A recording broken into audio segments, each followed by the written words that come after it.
pessoal, muito boa noite, sejam todos bem-vindos a mais uma live. E hoje eu estou aqui para falar sobre o atendimento psicológico online, nessa modalidade de atendimento que é tão bacana, tão essencial, principalmente para pessoas que não podem se deslocar de suas casas até o consultório, para brasileiros que moram em outros países, para pessoas que não consegue por alguma dificuldade física ir até a clínica presencial, e é uma alternativa, especialmente agora nesse momento, né, que nós psicólogos podemos dar para os nossos pacientes, né, de quarentena, nesse momento onde o país sofre, né, aí uma crise, né, um cenário bastante ruim para todo mundo, né, não só para o Brasil, mas como para o planeta todo. O atendimento online psicológico, ele foi regulamentado pelo Conselho Federal de Psicologia e eu vou trazer aqui as informações com base na resolução atual, que é a 11/2018. Já houveram outras resoluções, aliás, desde 1995 que o Conselho vem regulamentando esse serviço, né, o atendimento psicológico por meio da tecnologia de informação e comunicação. E essa última resolução ela trouxe algumas novidades. E só para vocês entenderem um pouco, eu vou falar o que mudou da resolução de 2012, que é anterior a essa de 2018. Né? A de 2012, nós psicólogos, para fazer o atendimento online, precisávamos estar vinculados a uma plataforma a qual tivesse um selo emitido pelo Conselho Federal de Psicologia, para validar que aquela plataforma era verídica, era confiável, e a partir dali a gente poderia fazer o nosso atendimento. Também tem uma diferença com relação ao número de sessões. Antes, só podia ser feito até 20 consultas psicológicas, não mais do que isso. E hoje já mudou, então hoje o número de sessões que podem ser realizadas fica a critério do profissional. Então, é indefinido, o Conselho ele não delimitou esse número de sessões, assim como também já não é obrigatório que nós psicólogos estejamos vinculados a um site para fazer o nosso atendimento, certo? Mas também não quer dizer que você não possa. Se você quiser se vincular a uma plataforma, a um site específico, você pode fazer, mas não precisa. De acordo com a nova resolução, o cadastro que nós psicólogos precisamos fazer para fazer esse serviço é a partir do Conselho Federal de Psicologia, lá no EPC. Inclusive, quem tiver dúvida de como funciona o cadastro, depois eu posso passar um tutorial que tem no próprio site do Conselho também, e é super fácil, não tem dificuldade não, tá? Só seguir o passo a passo lá, ele é bem intuitivo.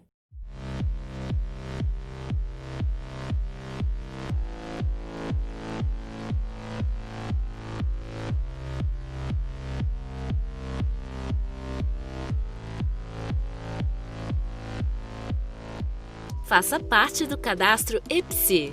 Uma vez no site e-psi.cfp.org.br, entre em Cadastre-se. Em seguida, entre em Inscreva-se agora. Se você já possui uma conta com login e senha, clique em Entre e pule para a etapa 2. Criação de usuário. Na tela de encontrar registro, devem ser inseridos dados de um CPF de psicólogo e região válidos. Na confirmação positiva, responda corretamente as 3 perguntas apresentadas para confirmar sua identidade. Nesta tela, insira o nome de usuário, login desejado. Deve conter apenas letras, números ou ponto, traço, arroba e underline, e evite utilizar espaços. Clicando em Enviar, será enviado um e-mail para o endereço exibido, que é o que está associado à sua inscrição no Cadastro Nacional. Clique em Confirmar usuário para finalizar a etapa de criação de usuário. Será exibida uma notificação de sucesso. Agora você já pode fazer login com os dados fornecidos. Anote sua senha e clique no botão Entrar para fazer login. Novo cadastro. Uma vez feito o login, você terá acesso à área restrita da psicóloga. Esta é a área inicial da psicóloga. Clique em Histórico de Cadastro e então em Novo Cadastro. Nesta tela, confira os dados trazidos do Cadastro Nacional. Se eles estiverem incorretos, entre em contato com o seu regional. Se estiverem corretos, clique em Continuar. Após preencher o formulário, há uma etapa chamada Proposta de Prestação de Serviços por TICS. Essa etapa consiste em um campo de texto com várias linhas em que você deve fundamentar os serviços oferecidos relacionando com as tecnologias a serem utilizadas. Após a fundamentação, será exibido o termo de orientação e declaração. Olhe a página até o final para habilitar o botão de Concordo no canto direito inferior. Na tela de Revisar Cadastro, você poderá confirmar se tudo que preencheu está correto. Terá a possibilidade de baixar o termo já preenchido com seus dados. Clicando em Confirmar e enviar para avaliação, você submete o cadastro e termina essa parte do processo. Você pode conferir o andamento do cadastro em Histórico de Cadastro, no menu à esquerda, mas você também será notificado quando ele for avaliado por um funcionário de regional. Faça parte do cadastro EPSI.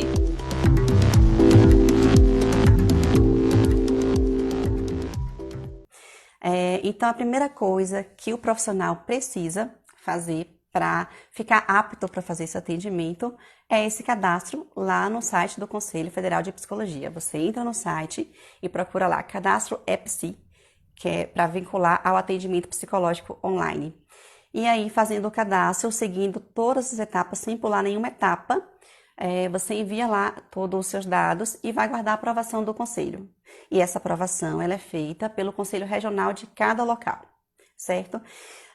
Entretanto, essa semana ainda, muitos de vocês já devem ter ciência disso, o Conselho Federal de Psicologia, ele liberou uma nota, né, dizendo que para esse mês de março e também para esse mês de abril, levando em consideração o atual momento que o nosso país se encontra, está liberado o profissional fazer o atendimento psicológico online sem esperar a aprovação.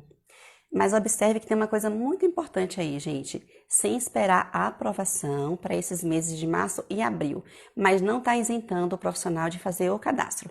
Então, se você tem interesse de fazer esse atendimento online para os seus pacientes, né, talvez você sempre fez atendimento presencial e quer fazer a migração, ou talvez você quer começar mesmo a fazer atendimento online, independente do momento que nós estejamos, a minha sugestão é, já faça o cadastro logo, mesmo que a aprovação não seja obrigatória para esse mês de março e abril, depois você vai precisar. Então, é melhor fazer logo o cadastro, deixar tudo certinho e inicia os atendimentos, né, respeitando as regulamentações, né, da resolução, e a partir daí você depois fica mais tranquilo.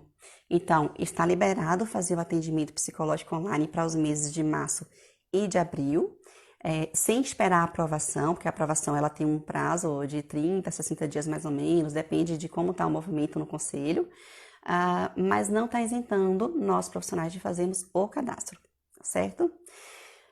Eu já tenho o atendimento online desde 2015, então antes eu fazia as consultas pontuais, né, respeitando o limite da resolução anterior, e a partir da nova resolução de 2018, nós já podemos realizar também os serviços de psicoterapia, tá? Inclusive, psicoterapia, só por curiosidade, a nível de curiosidade de vocês, não é um serviço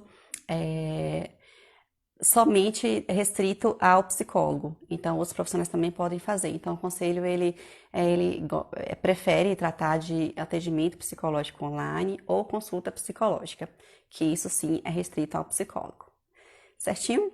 Bom, eu recebi uma série de perguntas, né, muitas perguntas mesmo, né, de alguns psicólogos, sobre como funciona esse atendimento. E aí eu separei aqui aquelas que eu considerei sendo como principais. E vou passar um pouquinho agora para vocês, mas se também alguém que está aí tiver alguma outra pergunta, pode ficar à vontade para poder fazer, certo? Bom, então a primeira coisa é o cadastro. Você fez o cadastro e você vai definir junto no contrato que você vai fazer com o paciente, né? Precisa haver um contrato também, o contrato terapêutico. E nesse contrato tem muitas coisas para serem consideradas. Uma delas é a forma que você vai realizar o seu atendimento, né? Que pode ser síncrona ou assíncrona. O que isso quer dizer, gente? Síncrona é quando o atendimento, a fala, ela é multa e no mesmo tempo. Então, eu falo, o paciente me responde, eu falo e responde naquele mesmo instante, com a hora marcada, com o dia definido, tudo certinho. Exemplo, atendimento de chamada por videoconferência. É uma forma síncrona de fazer essa chamada, né, de fazer essa consulta. Assíncrona é quando você recebe uma pergunta, por exemplo, e você tem um tempo para poder responder. Nesse caso, você poderia usar, por exemplo, o e-mail para fazer esse atendimento. Aí me perguntaram assim, tá, mas quais são os meios que eu posso fazer o atendimento online psicológico? Você pode fazer por e-mail, você pode fazer por chat ou você pode fazer por videoconferência, tá? O conselho, ele não definiu apenas um tipo, uma maneira a qual você deve fazer esse serviço, né? Esse atendimento. Então, existem formas que vai ficar a critério do profissional, é o profissional que vai definir por qual meio ele quer realizar esse atendimento. Particularmente, eu optei em fazer por videoconferência, né, que é uma forma síncrona, porque eu acho importante eu ver e ouvir a pessoa e a pessoa me ver e ouvir também. E por e-mail você precisa definir quantas evolutivas do e-mail vai caracterizar uma sessão. Ou quantas vezes você vai precisar interagir com essa pessoa para ser considerada uma consulta e quantas vezes na semana você vai poder fazer isso, ou qual o tempo de resposta. E o tempo de resposta sugerido pelo conselho é de 24 a 72 horas. Então, a pessoa manda para você a demanda e você vai ter aí um prazo de 24 até 72 horas para poder responder essa pessoa, certo? Bom, uma outra pergunta, né? Não como funciona para a pessoa que quer o atendimento online, o que ela precisa ter, como que o profissional vai orientar ela para ela fazer esse atendimento.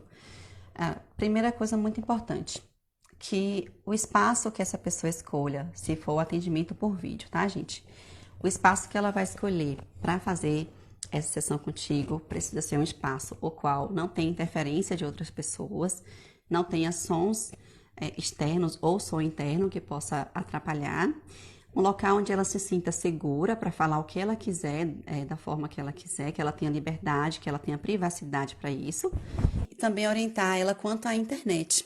Precisa ser uma internet de banda larga, uma internet com uma conexão, uma velocidade apropriada para fazer o atendimento.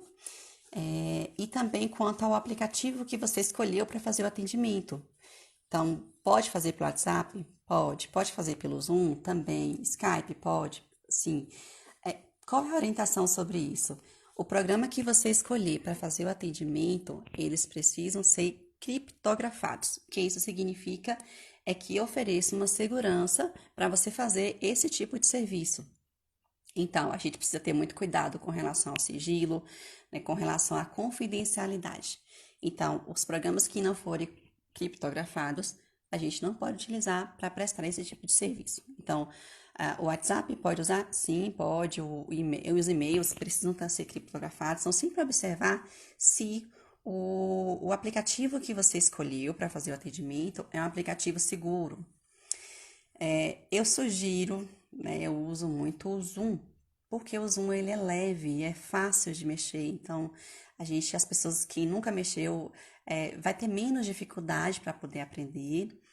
Inclusive, gente, é até interessante que o psicólogo faça um treinamento com esse paciente antes de iniciar o trabalho com ele. Então, se puder orientá-lo, separar aí um tempo antes de iniciar o atendimento, para poder orientar como que ele vai usar aquele aplicativo, orientá-lo acerca da internet, as configurações, se for vídeo, se for áudio, se for por chat, passar para ele todas as instruções, todas as orientações antes de você dar início, para não haver dúvida e para não haver interferência no momento que vocês estiverem realizando a sessão, a consulta psicológica. Bom, outro ponto muito importante a ser observado é o equipamento que você e a pessoa vão escolher para fazer esse atendimento. Esse equipamento, ele precisa ter o IP validado e reconhecido aqui no Brasil, tá? Então, você está em rede nacional, você precisa que tanto o seu equipamento como o equipamento da outra pessoa tenha uma validação, seja o IP seu, principalmente psicólogo, seja reconhecido aqui no Brasil. tá? E além disso, é muito importante que você oriente o teu cliente, né, o teu paciente, que esse aparelho seja protegido por senha e que esse aparelho também tenha um antivírus bom, que possa garantir a qualidade e possa evitar a invasão de hacks. Então, é muito importante que os equipamentos que forem utilizados possam oferecer segurança e também qualidade nesse serviço. Então, eu sempre oriento que, se for usar um aparelho de terceiros, sempre que concluir, apagar o histórico daquela consulta, né? Daquela conversa ou daquilo que foi feito. Não usar não permitir que o outro use formas de gravação daquela chamada de vídeo, justamente para garantir que aquela informação está segura. Bom, perguntaram também como posso confiar no psicólogo online, né? E também como posso saber se a pessoa que eu estou atendendo é de fato aquela pessoa.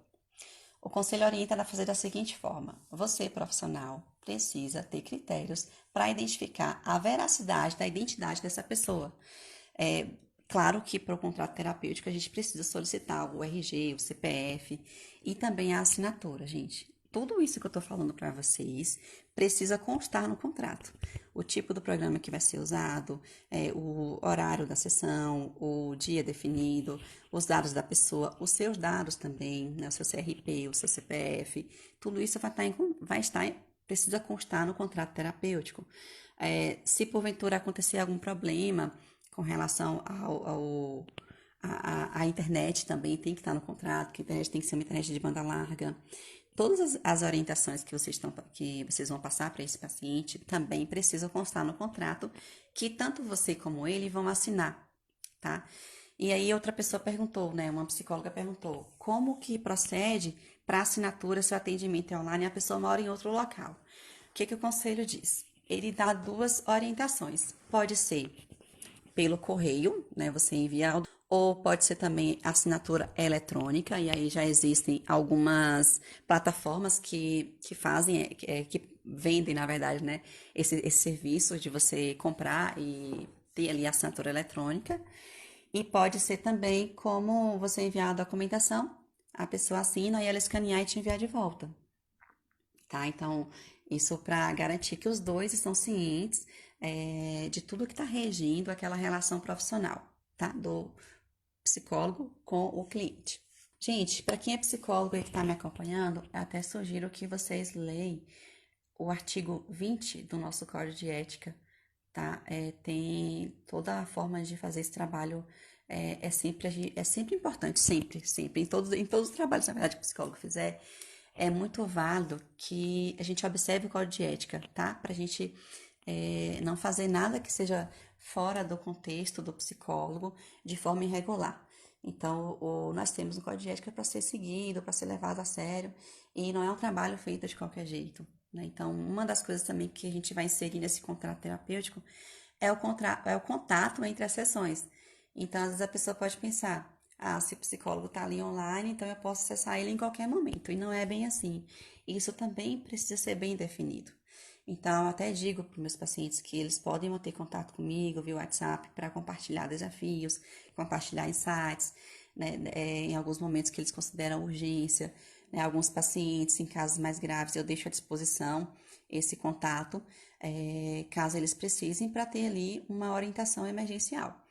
Mas isso é uma coisa muito bem estabelecida, muito bem conversada, muito bem esclarecida. Então, tudo você precisa definir previamente para evitar problemas futuros, tá? Como que o cliente ou o paciente vai fazer esse pagamento? Cada profissional vai definir como será essa forma de pagamento e eu vou dar aqui algumas sugestões que vocês podem usar. O conselho também ele não especifica qual é a forma de pagamento. Bom, eu sugiro que vocês possam usar o PagSeguro, né, criando um link que a pessoa pode fazer o pagamento em cartão ou em boleto. Sugiro usar também o Mercado Pago, que é uma outra opção válida. E também a transferência bancária, é uma opção viável aí para muita gente. Ou o cartão de crédito, pelo link, talvez também seja mais fácil. Enfim, vocês vão definir junto com a pessoa qual é a melhor forma para você receber e a melhor forma para ela fazer esse pagamento.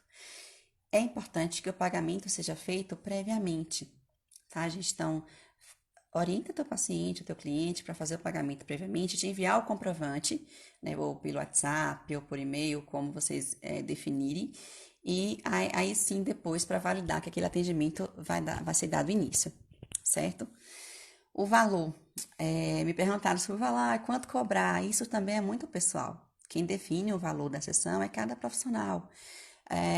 Eu não sugiro que vocês façam cobranças do valor online diferente do valor presencial, porque os recursos de técnica, de método, é o mesmo. Então, o atendimento que eu faço com o meu paciente presencial, é, eu vou usar os mesmos recursos no atendimento também online. Então, o meu tempo de estudo, o meu tempo para poder pensar em estratégia, o meu tempo para poder estar junto com aquele paciente é o mesmo, o tempo da sessão é o mesmo. Então, não justifica você cobrar um valor menor do que o valor da sessão presencial. Então, é só uma sugestão, tá? Só que o valor, o preço em si, é você que vai definir, porque a questão de preço é algo muito pessoal. Quais são as maiores dificuldades na realização do atendimento online? Eu vou ser bem sincera para vocês. O que eu percebi de dificuldade é a internet.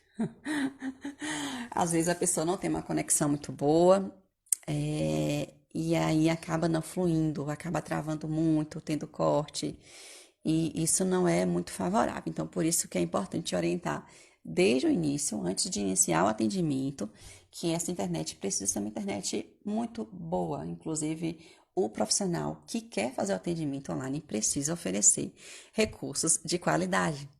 E uma das coisas que eu fiz quando eu comecei a atender online foi mudar a velocidade da minha internet com um computador com qualidade melhor para garantir que esse serviço seja realizado também de uma maneira satisfatória, né? Então, não adianta a gente cobrar que o outro tenha uma internet boa se a nossa internet também não tiver viável para oferecer esse serviço. Então, essa é uma das dificuldades que eu percebo, algumas pessoas também se queixarem que acontecia, né? E a outra coisa é, o atendimento psicológico online é para todo mundo? Não, não é para todo mundo, assim como nenhum tipo de serviço hoje é para todo mundo. Não é todo mundo que vai se adequar, nem é para todo profissional e também nem é para todo paciente que vai procurar o atendimento que vai se adequar àquela forma de serviço. Então, eu tenho pacientes que não se adequam ao atendimento online, que optaram pelo atendimento presencial mesmo, e nesse momento onde nós estamos de quarentena, eles estão em casa. Então, eu dei a alternativa do atendimento online, alguns conseguiram se adequar, outros não. Então, cada pessoa vai ter sua forma, vai identificar o que funciona melhor.